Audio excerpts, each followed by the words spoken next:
Bonsoir. Nous commençons un programme de 5 jours qui va nous permettre d'établir un bilan pour notre couple. Ça va nous permettre de mettre les bases qu'il faut pour mettre en place un bilan de couple. Le premier jour de ce bilan de 5 jours est consacré à ce qu'on va appeler l'évaluation personnelle, à réfléchir un peu sur la perspective que nous voulons engager et à chercher à comprendre pourquoi on doit faire ce bilan et comment on doit pouvoir faire ce bilan. Je voudrais vous rappeler que c'est un programme qui est proposé gracieusement par Famille à Cœur aux couples qui sont mariés, qui leur permettent de faire le point sur l'année qui vient de s'écouler et de pouvoir projeter l'année qui suit. Pourquoi c'est important de faire un bilan? Dans les entreprises, vous avez remarqué en fin d'année, chaque entreprise évalue son année, essaie de voir quelles sont les réalisations qu'ils ont réussi à faire dans l'année, qu'est-ce qu'ils n'ont pas réussi à faire, qu'est-ce qui a été positif, qu'est-ce qui a été négatif. Et cela permet à la fin d'avoir un bilan qui est financier, matériel et tout, mais surtout permet à cette entreprise de se projeter dans le futur et de pouvoir savoir si l'année a été bonne ou pas. Il en est de même pour la relation conjugale. On a besoin, au vu d'un certain nombre de paramètres, de savoir si l'année a été bonne ou pas. Est-ce que nous avons atteint nos objectifs? Si du moins il y avait des objectifs. Et certains vont nous dire, comment peut-on évaluer une année alors qu'on n'avait pas d'objectif pour cette année-là? Cela est possible, parce qu'on a quand même une base sur laquelle on doit s'appuyer quand on parle de mariage. C'est Ephésiens 5, les versets 25 à 33, et puis 1 Corinthiens 13, les versets 4 à 8 qui nous parlent d'amour. Et donc, partant de cela, même si vous n'avez pas fait un bilan même si vous n'avez pas fait des projections pour l'année, vous avez quand même un certain nombre d'éléments sur lesquels vous pouvez vous appuyer pour évaluer votre année. Et donc, il est important pour un couple qui est sérieux, qui va aller plus loin, de réfléchir à qu'est-ce qui a fonctionné et qu'est-ce qui veut être amélioré, qu'est-ce qu'on doit améliorer dans l'année qui vient de se couler. Dans notre relation conjugale, il y a eu tellement de choses en cette année qu'il est important que dans le mariage et dans l'amour que nous avons, nous puissions faire le point. Nous allons donc commencer parce que je ne peux pas entrer chez vous pour savoir qu'est-ce que vous avez projeté pour cette année. Mais si vous l'avez projeté, prenez un bloc-notes, mettez la pause à la vidéo et notez les choses que vous avez projetées ou bien relisez votre cahier pour voir là où vous aviez noté ces choses. Moi, pendant ce temps, je vais chercher le verset qui va nous accompagner dans ce premier jour d'évaluation. On va aller dans Ephésiens 5, les versets 25 à 33. On va essayer de voir ce que dit ces versets-là. Marie, aimez vos femmes.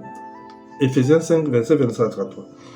Marie, aimez vos femmes, comme Christ a aimé l'Église et s'est livré lui-même pour elle, afin de la sanctifier par la parole, après l'avoir purifiée par le baptême d'eau, afin de faire paraître devant lui cette Église glorieuse, sans tache, ni ride, ni rien de semblable, mais sainte et irrépréhensible. C'est ainsi que les maris doivent aimer leur femme, comme leur propre corps. Celui qui aime sa femme s'aime lui-même.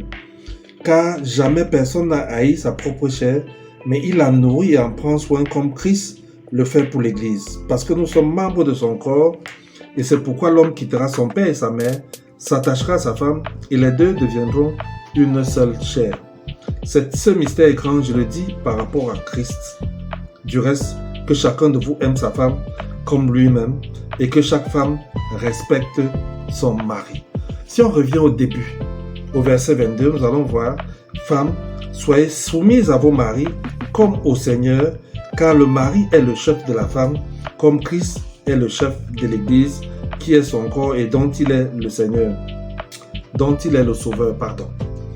Or, de même que l'Église est soumise à Christ, les femmes aussi doivent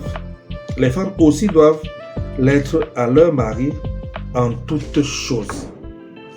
Voilà un peu le texte qui va nous accompagner dans cette première journée où nous essayons d'avoir une idée claire de ce que nous devons vivre en tant que mariés dans la relation conjugale. Nous allons recommencer aussi avec un verset qui est aussi très intéressant, une série de versets très intéressants pour ceux qui n'ont pas évalué, ceux qui n'ont pas fait de projection cette année et qui veulent néanmoins s'évaluer. On va prendre 1 Corinthiens 13 qui parle de l'amour en termes de charité. Verset 4, 1 Corinthiens 13, verset 4. La charité est patiente, elle est pleine de bonté, elle n'est point envieuse, La charité ne se vante point, elle ne s'enfle point d'orgueil, elle ne fait rien de malhonnête, elle ne cherche point son intérêt, elle ne s'irrite point, elle ne soupçonne point le mal, elle ne se réjouit point de l'injustice, mais elle se réjouit de la vérité. Elle excuse tout, elle croit tout, elle espère tout, elle supporte tout. La charité ne périt jamais. Donc voilà un peu les versets sur lesquels nous devons nous appuyer en termes de vérité sur le mariage, de versets clés sur le mariage. Et je voudrais que, au moment où tu suis cette vidéo, peut-être tu es avec ton conjoint, que tu puisses mettre la pause à cette vidéo et que vous deux vous essayez de comprendre qu'est-ce que cela signifie. Ces deux séries de passages, les devoirs domestiques selon Éphésiens et l'amour tel que décrit dans 1 Corinthiens 13. Et je pense que en discutant sur la signification de ces deux parties, vous ne manquerez pas d'éléments qui vous permettent de vous évaluer en cette année. Et donc, je voudrais que la méditation de ce jour porte sur ces deux séries de tests. Essayez d'y réfléchir. Est-ce que cette année, j'ai des éléments positifs sur lesquels je peux dire mon mariage a marché? Est-ce que cette année, j'ai des domaines sur lesquels j'estime que nous devons nous améliorer? Et je vais sélectionner des textes précis qui me permettent de définir ou alors d'exprimer ou de décrire ce que j'estime être nécessaire pour cette année. Donc, nous allons mettre la pause à la vidéo, prendre un bout de papier et noter 3 aspects positifs de votre mariage en cette année. C'est-à-dire que toi qui regardes cette vidéo, prends une feuille de papier et note 3 aspects positifs de ton mariage en cette année. Je sais qu'il y en a certains qui vont me dire « Oh, l'année, il n'y a rien eu. L'année a été plate. Je n'ai pas réussi à faire quoi que ce soit. Je ne vois pas ce qu'il y a de positif à noter en cette année. » Je voudrais t'informer que si en cette année, tu n'as rien vu de positif, c'est que tu as un problème grave. Parce qu'il n'y a aucun couple qui peut dire que l'année a été entièrement négative. Parce que seulement le fait de respirer, d'être encore dans la relation conjugale, sont déjà des éléments sur lesquels on peut dire quelque chose de positif s'est passé. Donc, cherche des éléments positifs, note même une centaine si tu en as, mais note les 3 plus importants, parce qu'on va travailler dessus demain, au 2e et au 3e jour. Quelles sont les 3 choses positives les plus importantes que tu as observées dans ton couple cette année? Et puis maintenant, note aussi 3 domaines dans lesquels tu penses qu'il y a du travail à faire. Et vous voyez que ça, on n'a pas besoin d'avoir eu des projections au début de l'année. On est en train de faire une évaluation plate comme ça, sur la base de 2 tests que nous avons lus, Éphésiens 5 et puis 1 Corinthiens 13. Quels sont les aspects positifs en cette année qui vient de passer? Quels sont les domaines qu'il faut améliorer? Et pour chacune de ces choses, mon frère et ma soeur, trouve un verset qui appuie ce que tu es en train de dire. C'est un bon devoir. Il faut y réfléchir. Nous nous sommes donné cette semaine de 5 jours pour travailler durement là-dessus. Prends ton temps, réfléchis, note ces 3 choses positives et ces 3 choses que tu estimes être à améliorer. Et le défi de ce jour, parce que chaque jour, il y aura un défi. Le défi de ce jour, c'est que tu puisses écrire une lettre dans laquelle tu partages avec ton conjoint des réflexions que tu estimes positives, que tu partages l'amour et l'appréciation que tu as pour lui. Quelle que soit la nature de la relation en ce moment, quel que soit l'état de la relation, l'état de santé de la relation, tu peux trouver un moyen de partager des réflexions positives avec lui ou avec elle, de parler d'amour avec lui, avec elle, et de parler de l'appréciation avec elle.